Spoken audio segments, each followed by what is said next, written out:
Hey friends, how's it going? What a beautiful fall day. Fall's here. The temperatures are getting a little cooler. Got my dinner jacket on. This saw doesn't run very good. Let's go over this saw now that it's on the bench or on my tailgate. Let's go over this saw in greater detail and kind of see where things are at and maybe understand why it doesn't run very good. I think it's a combination of the muffler and the clutch. Okay, we ordered another clutch and another muffler from Wolf Creek Saw Shop. Those will be here soon, probably next week. Whenever they get here, they get here. And we're going to swap that so that this saw is proper. I believe this clutch is not engaging properly. I think it's dragging. I have a feeling those springs that I put in there are they're a little too stiff. And I don't think we're getting full contact at RPM. And it's causing this thing to kind of four-stroke and run kind of funny. Let's have a closer look at it. I want to look at this carburetor and see where it's set at. Let's see if we can get you guys in here. Here we go. Let's have a look at this carburetor and see where it's set at. Now somebody mentioned that I have the wrong nuts on the carburetor, that they're supposed to have washers. I don't know. Again, I'm not a Stihl expert. I'm not an expert in anything. I'm a good sheet metal worker. Maybe I'm an expert at moving air in a residential setting. I guess you could call me an expert at that. I'm not an expert at porting. Yeah, I don't know. Someone's saying something about washers. These have washers built in. Yeah, I don't know, friends. I'm looking at this right now, and it's like maybe this air filter is kind of worn. Maybe it's not sitting deep enough, or it's sitting too deep. And maybe if it's sitting too deep, this little tab doesn't get pushed enough.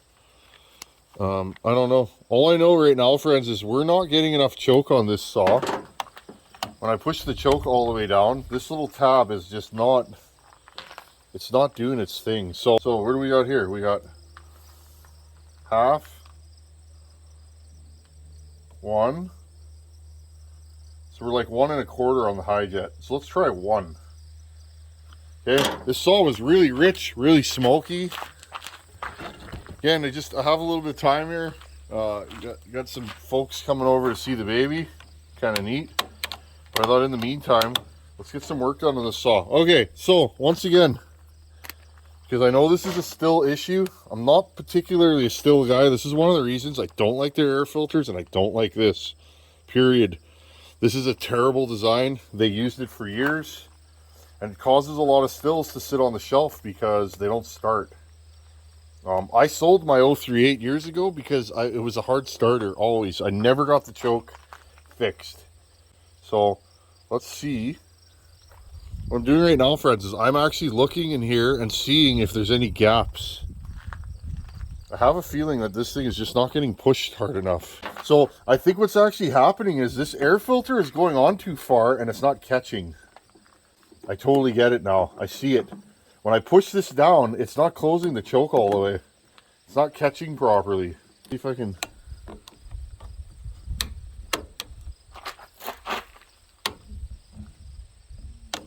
There we go. So what's actually happening right now, I think I know how I'm going to solve this. I believe this filter, it's going on too far and it's not catching. So I think what I'm going to do, friends, is see if I can maybe make a gasket that goes around here, okay, and sits, and it'll move the air filter out, and it'll also seal this. I noticed we were getting some particulate in there. Give me a second. Okay, friends. I reprofiled it again. We'll see. If it doesn't work this time, then I'll have to see if my local Stihl dealer can get me an air filter for this. I don't even know if they're available anymore. I remember last time I went to order one, there was something going on. Maybe I can find a used one locally, or... I definitely don't have one, though. I just looked. Have one for an 026, 034. Those ones have a different design that, in my opinion, is much better than this. Okay, we are definitely getting contact on the choke now. I will say that. Just making sure.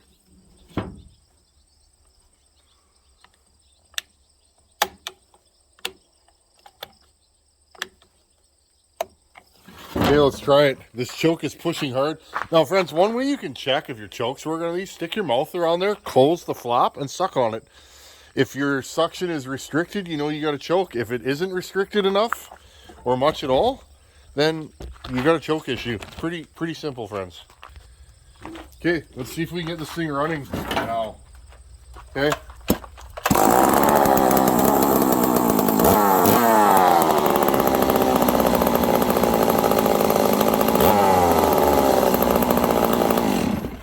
Friends, that's the first time I've pulled this saw over today. So, last time I went to pull it over, there was like, you know, a bazillion. Look at that grain bin. Wow, she's a big one. Case quad track. Boys are harvesting. It's a good thing. Okay. So, friends, what did I do? I reprofiled the choke and sanded it. Okay, and I changed the curvature of the angle. The choke now seems to be a little bit better. Okay, let's try it again.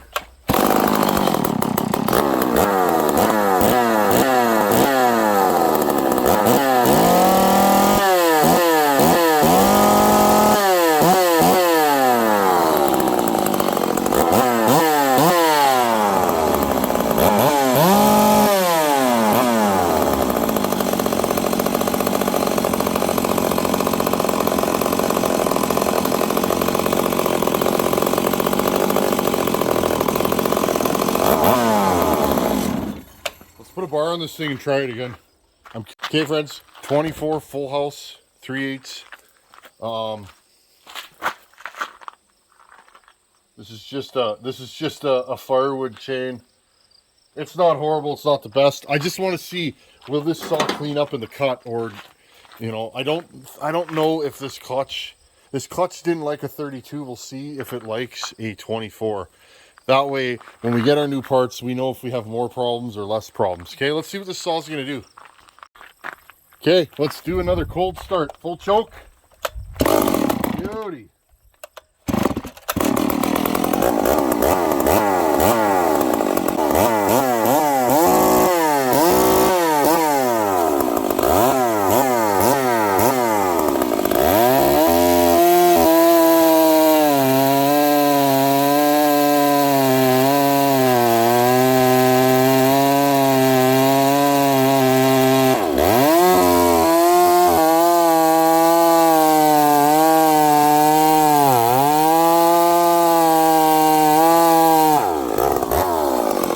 This chain's rubbish. I'm sharpening it. Saw seems to be running better. Give me a second here, friends. I gotta sharpen this thing. I just can't do it no more. One thing I will say, learn how to sharpen. That is the #1 thing you can do to your saws. And that chain was horrible. I couldn't do it. Okay, we gave this a scuff. Just hand filed.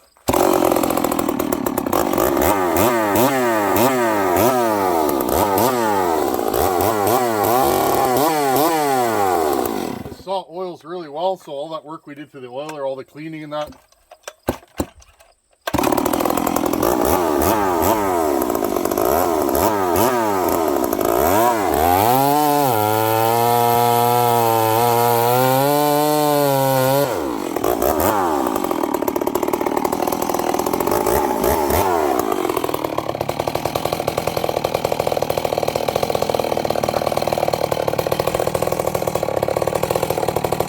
Definitely a torquey build, man.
friends, right there, I could feel this thing was starting to lose a little pull. We went lean.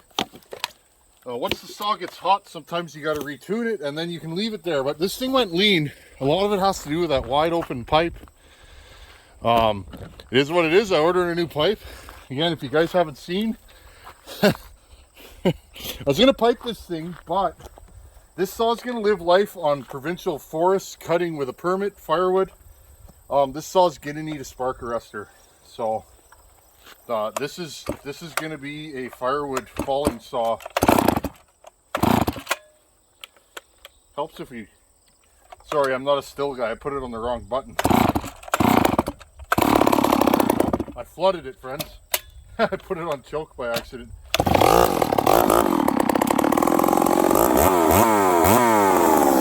I did is I gave it a little more high jet.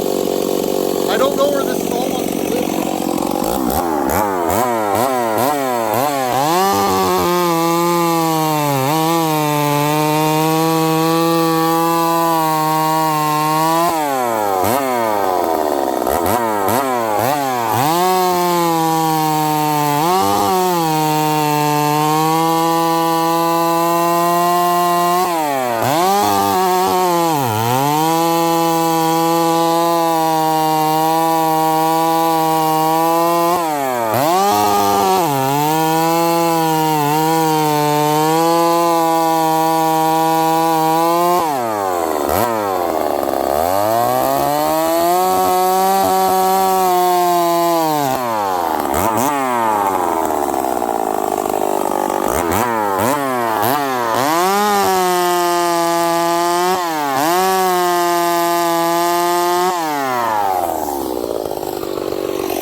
Again, friends, this is green ash. This stuff's hard as a rock. Honestly, to me, friends, it doesn't matter what I'm cutting. I know if a saw's strong or not. This misnomer that, oh, you weren't cutting hardwood. Well, there's hardwood, friends. It ain't the biggest hardwood, but it is hardwood. That was softwood I was just cutting there. Notice the chain goes through both at almost the same rate. Because my rakers aren't super low, friends. I'm sharp. Okay, my rakers are at 25 thousandths, but I'm sharp, right? So learn how to sharpen. Learn how to custom file. You can file in the bush and make your chain rip. That filing took me 10 minutes, friends. And look at the difference. Okay, let's go do a wrap up. Okay, friends, I think we'll call this redemption. It starts, runs, it oils like crazy. And it cuts pretty good. It's not broken in yet, so when a saw's not broken in, you got to treat it right. You can't be leaning on it and leaning out the high jet. So take care of your new builds, and they'll take care of you. This thing's getting there, though. It's slowly breaking in. It's definitely got decent compression. Remember, no machine work to this build, friends. You don't have to machine saws to get a good work saw. I know some people say you do. I do machining. You guys know that. Sometimes I don't. It just depends on what I'm building and who I'm building for. This is just going to be a good everyday firewood saw. I'm happy with it. And again, friends, I'll give you the timing numbers on this build. What I went with. Stock, my exhaust was at 100. I went with 98. Transfers are at 123 on this. So that's 25 degrees of blowdown. And my intake is a nice leisurely 75, so 150 degrees duration. I did not over intake this saw. These have a really small fuel tank. These things, they seem like the thirstiest saw you'll ever run because the fuel tank's really small. So I made an executive decision to not over intake this saw. It would probably make more power with more intake timing, but I don't want a saw that's only going to run for 2 minutes on a tank. So as a porter, you have to have tact sometimes. This saw is getting walked into the bush and cutting tamarack and ash and stuff like that. Probably coming in a wheelbarrow because that's how guys harvest there. Sometimes you can't drive your truck right up to what you're cutting. The less fuel and oil they have to carry, the better. So anyhow, friends, this thing has very similar timing numbers to the 268 giveaway saw we did. It's the same bore and stroke. It runs totally different. As this thing breaks in, I think this thing will make more torque once the rings seat. It's pretty torquey right now. This thing just feels like it makes more power than that 268, and I think a lot of it has to do with the smaller combustion chamber. It's gonna make more compression, and it's gonna have better combustion with that D-shaped combustion chamber. So, anyhow, friends, there you go. That shows you reprofile your choke on these. I also tightened the spring. I think the spring was pulling the choke closed. That's why the saw was so rich in the last video. And I think, keep your fingers crossed, I think this thing will be fixed now. We'll wait for a muffler and a clutch, and we'll take this thing out cutting. Anyhow, friends, thanks for watching. Take her easy. Later.